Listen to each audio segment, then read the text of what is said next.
Through the Leadership Lens is sponsored by Irish Propane Corporation, serving Western and Central New York. For all your residential and commercial propane needs, choose Irish Propane. Irish Propane is a locally operated, New York State certified, woman-owned business. For more information, visit irishpropane.com. Irish Propane delivers peace of mind.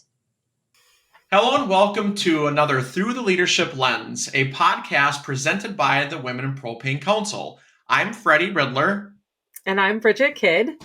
And today we're joined with Laurie Irish Jones. Laurie Irish Jones is the third generation ownership of Irish Propane. She is the immediate past president and executive director of the New York State Propane and Gas Association. And Irish Propane is the sponsor of our podcast Through the Leadership Lens. So Laurie, welcome to the podcast. Thank you. It's a pleasure to be here. So Laurie, why don't you tell us a little bit about who you are and what you do and a little bit of your new role of retirement. All right. So my name is Laurie Irish Jones. We are a family company that started as a coal company in the 1920s. And then my parents, Bob and Marcia Irish, had to come up with, actually my father before marrying my mother had to come up with some kind of company, and he came up with a welding company. And so we, for years, were a welding company and then took on propane and then took on carbonic. So it's been, we're over 85 years old if you add in all the years. And so I was raised with four sisters, and all five of us at some point worked at Irish. In the last 20 years, four of us worked at Irish. My one sister, Holly, retired. And after my dad passed away, I became the CEO. My sister, Pam, became the COO, and my sister, Vicky, the CFO. And we worked together in that makeup for 27 years. We were lucky enough to have the next generation be interested in coming to work with us. They came in, two of them came in over 10 years ago, and the third one came in about 4 years ago. So they've come in with a lot of working in the business and finding out what it's like. We have been doing succession planning for literally 7 years because it actually takes that long. And it ebbs and flows. And as of January 1st, after a lot of planning, Matthew Irish Jones became the CEO. And I took a step out of that position and took a step back. We've hired a new CFO who is not part of our family. And then we've hired a new COO. So in effect, the three sisters are taking a step back. And the business is going to go on, which is, was the overall goal, is to make Irish go on. Mm-hmm. I think that's an interesting perspective on leadership too, right? Like when you step away, how you set people up to be successful. Can you talk to us a little bit about, throughout your career, but maybe even focusing on this past year, what leadership has meant to you? So I think leadership is, some people I see are born leaders, and it's like instinctive, and then they go towards it and they do that. And I think other leaders learn it. I think I was a leader that learned it. And I think that I was put in positions, luckily enough, that I had to get the skills to learn how to lead, at least how to lead in the way I wanted to be the leader.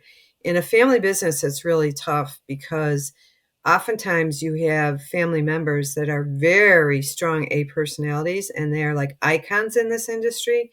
And to follow after them is like a real experience.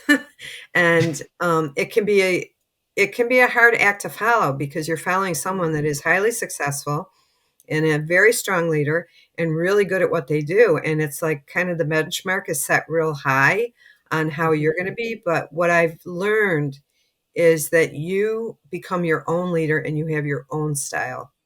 And that if your vision is really, truly about the whole company, then it's easy to lead. because you're leading with the right intent of making sure that the company is doing all right and that the company, will keep going on. Because that has always been our vision as a team, as a management team is, because we could have said, oh, let's just sell it, and it was like, no, that's not how we've gone through all these generations. We always thought about, how many companies can say they're over 85 years old? Yeah. It doesn't happen That's like that. incredible. And the That really fact is that, an incredible testament. yeah, exactly. So the fact that we have the, fourth generation in that's willing to do this, that to me is the best case scenario we could have. Mhm. Yeah. Go ahead, Bridget. Sorry. We talk to guests on this podcast from kind of a variety of backgrounds, right? So family businesses like your own, and most of them stepping into some of those iconic industry roles, and people who work in non-family owned businesses that are really trying to just kind of find their way, right? And I think they're probably different perspectives, but the same set of challenges. And one of the things that you said was you've had roles where you had to develop skills, right? Which may be different in with the family dynamic added into that. But can Mm-hmm. you talk to us a little bit about what you do to hone those skills or maybe learn something completely different? Mm-hmm. I think you have to be open to learning anything. Like when I started in the business, I started with human resources. I didn't necessarily know a lot about human resources, but I realized very quickly you better learn very quickly because your employees are your best asset and most valuable asset, and you've got to learn, like, how do you help them, how do you manage them, how do you make sure that they're okay, because if they're okay, then the business runs a whole lot better. So that to me was one of the things that I delved into, and I found out that I really liked it. And I think I really liked it because I really like people. And so that has always been like I realized one of my strengths is I've always wanted to be around people. I'm an extrovert. I get my energy from people, and I really like to help people. So that part of it was kind of a natural for me. On the development of it, I think this mindset of continuous improvement and continual learning. You have to put yourself out there in uncomfortable positions. I was just talking to someone the other day that's in the industry, and she was saying to me, I don't like public speaking. And I said, I totally get it. I don't like it either. But you need to put yourself out there and do it, because realize everybody gets nervous doing it, but you can't grow unless you take those risks.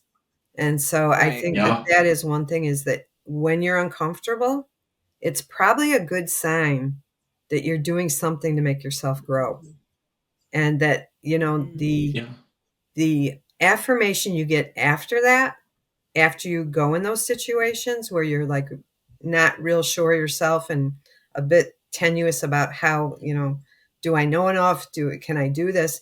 When you come out and you realize that everybody has those feelings, everybody has to face that. And the only way to do it is to face it and move on. And it makes you stronger, like step by step. Mm-hmm. It's funny, like you talk about, if it makes you anxious or if you're a little afraid of something, you're probably a good position to work on it, because when I always feel like if you're comfortable doing something, that's when you're not doing it right. Just like these podcasts, I still get nervous before everyone starts. I'm on it early, making sure everything's working fine, but that's just because I'm fearful that it's not going to work. Mhm. You did say something. You said you learn to lead, and then you talk about your fourth generation. So talk to me a little bit about that. Like, you came into this industry, you learn how to be that leader. Do you pass on some of those skills to the fourth generation, or do you let them kind of fly on their own and say, you learn to lead like I did? I am a huge advocate, and this is why I love Women in Propane so much, of mentoring. I think that that's the greatest gift that you can give anybody in this business. I had a great mentor in my father and my mother. Um, they were always willing to share information. We were always included in meetings. We were always included in meeting people. Um, I think that to me is the best possible way that you can have someone step into a position, because they don't know what they don't know. And time can be your friend if you have enough time to show them what you do and what, expose them to all kinds of different information. We do a lot of financial meetings. They've always been a part of that. We do a lot of strategic meetings for initiatives. They're a part of that. I think that my role in that is I'm going to show you what this company is about and what I do. And from there, we see where you develop. And I think that that's where the leaders emerge. And that's where they show that they can do it. And that's where then you take the development. Like one of the things that we did, I know with Matt, was when he was at one point just in the propane side of our business, but so doing the knowledge exchange, he did that, part of benchmarking. That's all leadership development, and being part of the state associations, being a director, being on the executive committee, and being an officer. That develops your skills. You learn how business works. You learn how associations work. And I think that is exposing them to that just sets them in a much better setting, that they learn as they go and lead as they go. It's interesting. I mean, you've obviously been very involved in a number of associations, but at all levels. Do you find that, I guess I should rephrase the question. Oftentimes we find companies, owners, and managers who are a little reluctant to send their employees to engage, whether it's the state association or the chambers of commerce meeting, right? Like, because you're not, it's not within the specific role that they may hold. Can you talk about the value you have gotten out of that and why you think it's so important? Because you certainly dedicate a lot of time and resources to other associations and organizations. And, it's funny that you say that, Bridget, because I see that a lot in small companies, especially where you see people wear a lot of different hats. And they are so time bound because they have so much that they're doing. And they think that they can't take the time, or the ownership thinks that they can't take the time. And time management is like a humongous area that people have to develop and figure out, because we all have the same amount of time. What is it? 86,400 seconds. You got to figure out what you do with them each day. So I think that now I'm going to have that song stuck in my ear. I got it. So I think that, everybody has that limited amount of time. But what I have found is, like, for example, in our New York Propane Gas Association, it was funny because it was actually my father that said to me, you need to start going to those meetings. And I think you should be the representative for this district. And I said, okay. And it went on from there, because he was always involved. So I think that like gentle nudge, obviously from ownership, that can push you in that direction is really important. But I would also say to people that don't get that nudge, or if ownership is resistant, continue on that path. You owe it to yourself to develop yourself, and being around other people and learning from other people is probably one of the biggest strengths of this industry. And in order to do that, you have to be exposed to them. You have to be around them. So you have to go to these meetings. You have to be involved in these organizations. And it becomes also a lot of fun, like to watch, like how women in propane has developed. We could have never envisioned where it is today from where it started. And that all just takes time. And that means people and volunteers and time. And so I think that it's a commitment. Well, it's a huge big commitment. It's a big But I commitment. think you benefit, and the industry benefits so much. My background is in association management, and at one point in my life wrote a thesis on why people volunteer for professional organizations. And over on the perk side, it's been incredible to see how a group of volunteers can come together and literally change a market. and you bring in expertise and this depth of knowledge that you're able to bring in and advance an industry, which is just incredible. And then you get the kind of cherry on top with the friendships that are forged and Right. mentorship that happens. It's Well, great. it's really a great example of like a mastermind, right? Mm-hmm. You get people in the same industry and you get them together and wow, watch out, because guess what? They're going to Right. come up with ideas, solutions. That's one of the reasons that I have such ultimate faith in this industry, even though with everything they're facing. I just think there's a lot of smart, knowledgeable people that are going to figure it out. What But needs I to think it happen and what takes needs to people change. like you who and your father and other business owners to encourage that and to encourage the mentorship and volunteering, because it doesn't happen. None of it would happen without that. Yeah, it just Exactly. takes one. Yeah, it takes one great idea and followers, and it becomes this, like the women of propane, with an idea probably from Nancy Coop, and then everyone kind of followed her along the way, and look what it became. I mean, there's podcasts, webinars, knowledge exchange, mentorship, disc training. I mean, look at it. Look at it grew into in 10 years. Can you imagine what's going to be in the next 10 years? Yeah, I think she's a phenomenal person. She's a real visionary when you think about it. Is she just saw a need, and well before I think a lot of associations saw the need. But the best part was that she wanted it to have a purpose to help. And I know when one of the Right. first roundtables we had was her sitting around and discussing, what can we do to help you in this industry? And the mentoring was the number one thing that kept coming up. And it was like, okay, we can do that. We can look into that. And I'm like, well, Yeah. look at what the sources you have to pull from.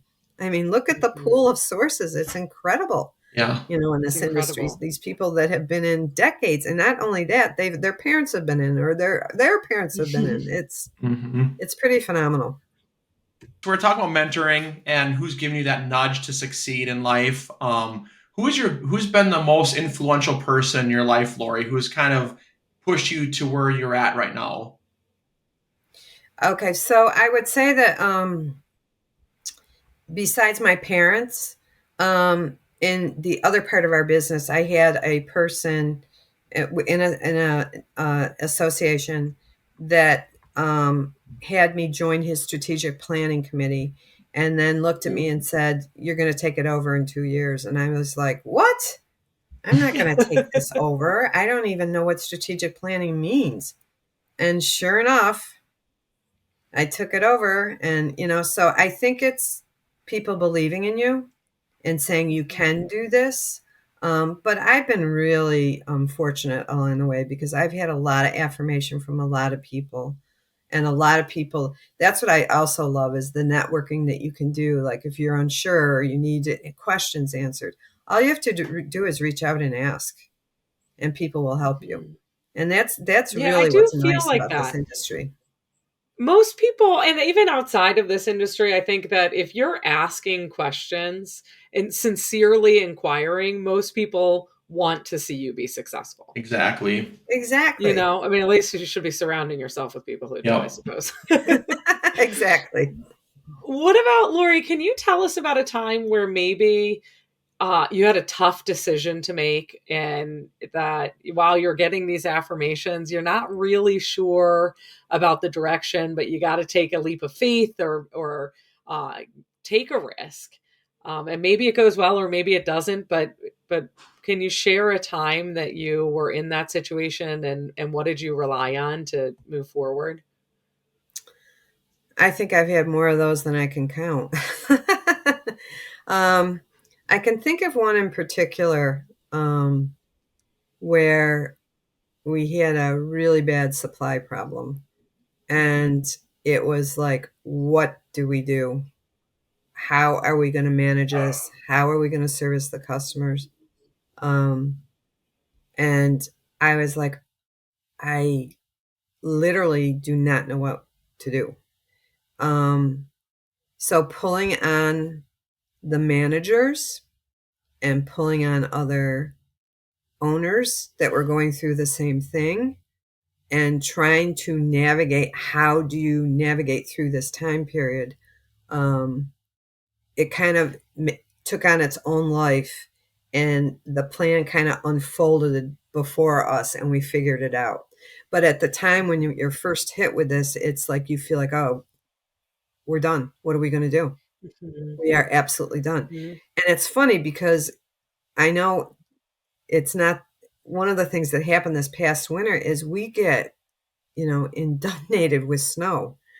And so the worry with that is you have residential customers when these storms hit that you have got to get to. Mhm. And when you have, 7 feet of snow at your plant and you can't dig it out, what do?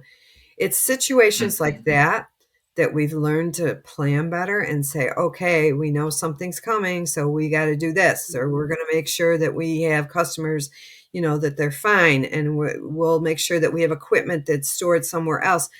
I think it's experiences like that, even though you feel like, oh my gosh, what are we going to do? You Mhm. work through it and you make sure that it works, and you do come out the other side. So there's always a solution. Mhm. And It's sometimes probably a good time to document it for somebody else. yeah, Yeah. Hey, here's exactly, what we did this exactly. time. Yeah, Yes, let's be prepared in the same way. exactly. Yeah.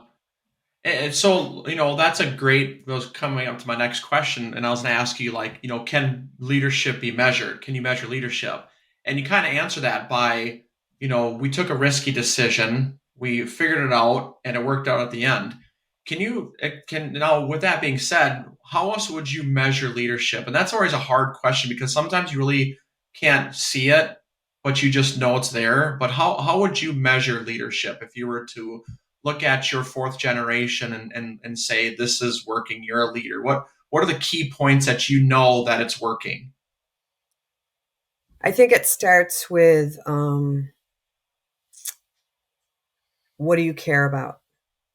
Like what are your values? Like what in this company do you value? And I hope we would all have the same answer to that. And I think we do. Mhm. And that would be the people, of course. Um, I think it's also on how you treat people, um, what you do as far as giving the vision of where we're going, um, Mhm. how you envision we're going to do that, holding people accountable, making tough decisions that might not be popular, but you think it's best for the company, Mhm. being able to go ahead with a decision, even though it is criticized or not totally unanimous, Mhm. um, Mhm. and living a life where you treat people the way you want to be treated. That respect thing, I think, is a huge factor on making sure that people know that what you're saying is what you're living. You're not doing something different than you're living, and that you are the one that it really is going to take care of this company and take care of them. I think that's what the leadership is about. That's great. Great key points. And I feel like that leads into kind of what is the best. Maybe your I would imagine your parents emulated that, but what is the best advice you received? I feel like it's tied right into that. My my best advice, and I've said this to Matt, is make sure you have a mentor. I'm here, but you can have multiple mentors. Make sure that you network in this industry and rely and look for the best practices around you. There's many people that do things really well, and they may do it differently than we do. And maybe that's, the impetus for change. Um, if the risk that you're going to take, you weighed it out and done your Ben Franklin, where you draw the line down the middle of the paper and do the pros and do the cons, and you think it's a go, um, go with it and don't doubt yourself. Move forward. So um, we've only been now doing this about 2 months or so. Okay. But so far, yeah, the relationship and the communication and what's gone on has been really well. It's been good. That's great. So I just feel like even though I'm not in the office day to day. I'm still a part, and I am still used as a resource, which I hope to continue to always be that, as well as my sisters. I think that will always be the case because we have the most knowledge, going back Right. multiple decades. I won't say how many. So you always want to have that available. And there are things that they come up with and say, well, what do you think about this? Or, we haven't come across this. We have to be accessible to help. And that's how it should be. Mm-hmm. In my Well, it's opinion. nice you're able to. That has to be it's such a complex transition, I would imagine, where you want to let them do their best, but you want to be available, and they want to do their best for their moms and family. It's a high stakes for everybody, but at the core, you just want everyone to be successful and Right. happy and well cared for. Yeah, not to mention, they're making sure that they run a company for just not themselves, but all the families that work for Irish Propane. Right. So talk about just the transition of starting to take over something to keep this business going, but yet make sure we keep it going for the family, not just ours, not just our third or second Yeah. generation, but all the family. So Mm-hmm. I couldn't imagine, and just listening to you talk, Laurie, it's fun to listen how calm you are with all of this. I think if I was trying to pass something on to my kids, I'd be a wreck. But it just sounds like you just did a good job at it, and you said it was a 7-year transition to kind of get to Yes. this And it's point. gone back, forth, upside down. I mean, nothing stays the same, right? So you have a lot of ebb and flow, and a lot of things change, Yeah, and so it's been a journey. Um, yeah. and Wow. that's the one thing I would say to every company is you got to start thinking about this sooner rather than later. Because when they told me, oh no, an average company takes 5 to 7 years, I'm like, oh yeah, right, that's ridiculous. Well, guess what? It does take that long because Yeah. people Yeah, change what they want to do. Mm-hmm. People come, people go. I mean, there's a lot of yeah. variables there. And just when you think that you have it down pat, it might shift again. So you Mm-hmm. have to be Wow. flexible to say, okay, we're shifting again. Mm-hmm. But that's how it goes. And I will tell you, the funny part about when the day came, it was like, I really went through withdrawal, like not going there. And I thought, no, I no, no. bet. I had the mindset well ahead of time. I knew it was coming. But when Mm-hmm. it actually came, I'm like, whoa, this is weird. This is weird not to be going in there. This is weird not to be going in every day. So it's been, and I think that I was a little probably not cognizant of the effect it would have on me individually. Mm-hmm. But to know that, you know, the company's in very good hands, and to know that I'm there to help if I need to be, Mm-hmm. it's a good place to be. That's nice. That's Good for exciting. you. Yeah, good for you. Well, should we transition into our favorite? Well, the whole part's our favorite part, but a fun part of our interview. I'm ready. Are All you ready for right. the whip round? All The whip right. round. So the women in propane, the whip round. It's funny. It's just the name of it. It just gets me every time I I know. say it. You're right. So go ahead, Bridget. I'll let you kick this Okay. off. I'll say now that you're into retirement, maybe you're able to daydream and act on this a little bit more. What is your ideal vacation? My ideal vacation is to go to somewhere new and explore. I love to do that. I love this world. There are so Yeah. many Mm-hmm. fascinating places to go. I won't get to see Hmm. all of them, but I'm going to sure try. What's first on your list? First on my list has been for a while, has been Australia, New Yeah. Zealand. Okay. And that's a bit Yeah. of a long journey. And actually, before COVID, we were going to make that trek. We have not done that again, but I think that's still number one. Yeah. Yeah. Wow. That's yeah. We've had a few people from our office head to New Zealand, and they said it's no other place in the world like it. Yeah. So Hmm. when you go, you'll have to send us a postcard. Yeah. Will It's a do. permanent Will fixture do. on my list for now too. Yeah. So Lori, this is kind of a fun question. What do you keep in the trunk of your car? Cat litter. We get a lot of For this, snow, so I want to make sure that Uh, there's a lot of weight. But I also keep a little road kit from AAA, okay. with the flashers and whatever. Mhm. And well, I don't know if this was a multiple choice question with multiple answers, but the third thing would be reusable grocery bags. Good for you. Pretty boring, huh? No, not at all. We're from Minnesota, so we get Oh, tons you of snow know. here too. Yep. what do you have? I'm sorry, guys. I've got Penny. We're gonna have to edit this out. My dog, who was just visiting us, is now Oh, I going love it. crazy. Keep it in. I know. I love He's I animals. going love it. ballistic. Leave it So in. This is welcome to the new century of Zoom I calls. know. I'm Exactly. like, what is he doing? Hold on. I'm going to close. You bet. Oh, well, speaking of that interruption, what is your favorite animal? Not a dog today. That's really hard because I'm an animal lover. So I'll tell you a quick story. Our family has always welcomed all kinds of animals into our house, starting when we were kids, and we brought home a litter of dogs and cats and whatever. So my daughter goes for her first year of college at the University of South Alabama, finds a kitten in a garbage dumpster, and of course, rescues it. Now she's a freshman in a dorm, right? You're not allowed Oh, kittens. no. And then for whatever reason, her roommate went out and got a kitten and brought that into the room. And I'm like, well, that's great because if they find them, you're gone, right? So what does she Yeah. do? She's coming home for Thanksgiving. And I said, what are you going to do with those kittens?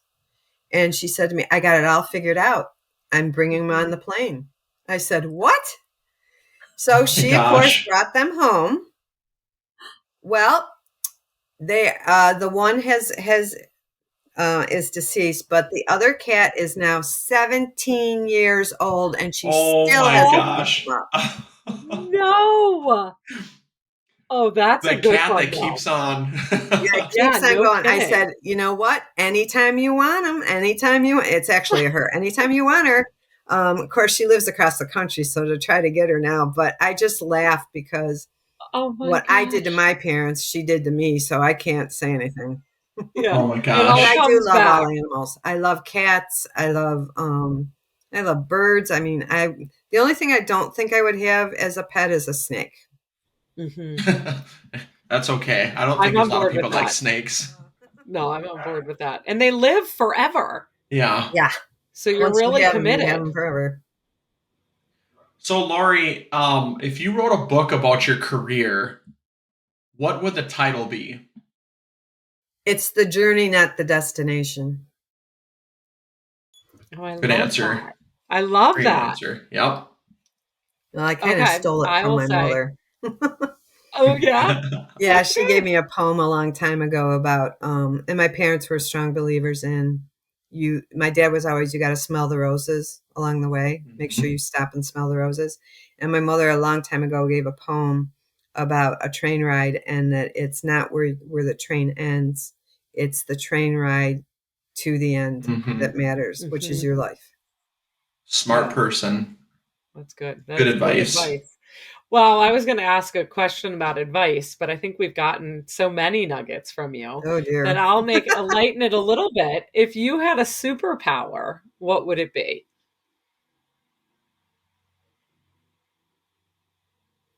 I would say flying, but this is the funny thing about flying. I hate flying in planes. I don't like the experience at all besides the takeoff, the landing Yeah. and the Hmm. turbulence. I don't like any of it. And I do it. Oh, I do it. But I think I would pick flying because I think that freedom of like just putting your arms out and flying to me would be like that would be such an awesome superpower. hmm. And I just think agree. your trip to New Zealand would be even better. Yeah, exactly. I could get Exactly. there. Hmm. So, Laurie, if you were to describe yourself in one word, what would that one word be?